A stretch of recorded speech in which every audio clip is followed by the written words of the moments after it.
Hey, how's it going, man? Hey, I'd like to buy my first fishing rod, but I don't want to spend more than $100. Right on. Hey, aren't you Charles Fort from BoatUS Magazine? I am. What an amazing coincidence. Lenny Rudo, BoatUS Magazine's fishing editor, is also in store No there. way. Hey, Lenny! Lenny! Charles, what an amazing coincidence!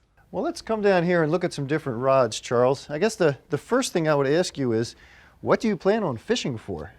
Well, my boat's on the Chesapeake Bay, so whatever's biting there, I assume stripers, bluefish, croakers. So really, you want a sort of a one-size-fits-all rod, which is no surprise because most people who are just getting into fishing don't want to buy 10 different rods and 10 different reels for each specific situation. Exactly.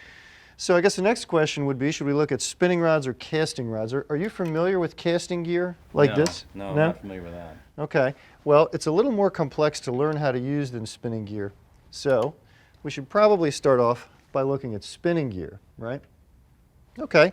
Well, the first thing to consider is a rod's construction.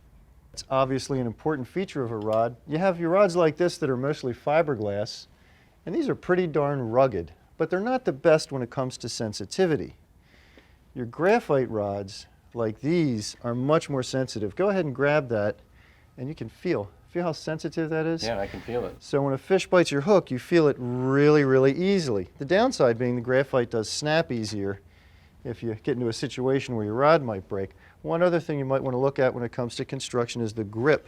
These neoprene grips are pretty much indestructible, but a lot of people like the feeling of cork. It's really a matter of personal choice. Next, let's look at the guides. These liners, these ceramic liners, reduce line wear, but the downside is they can pop out and become damaged. Meanwhile, you have stainless steel guides like this that are not as good at reducing line wear, but are pretty much indestructible. Great. Next, consider one-piece or two-piece. Two-piece rods like that are much easier to stow, but a one-piece rod has better sensitivity. Now let's talk action. This is an important variable. Could you hand me that rod right there, Charles? Now, if you hold out your hand, this is a relatively slow action rod, and you can see it bends all the way back here in the middle towards the back of the rod. That's what you call a slow action. Now, could we grab this one here? This is a fast action rod, and you'll see that the bulk of the bend takes place up here in the first part of the rod, and it returns to shape very quickly. That's a fast action rod. You know, that one looks awful long. It is, and that's a very good point.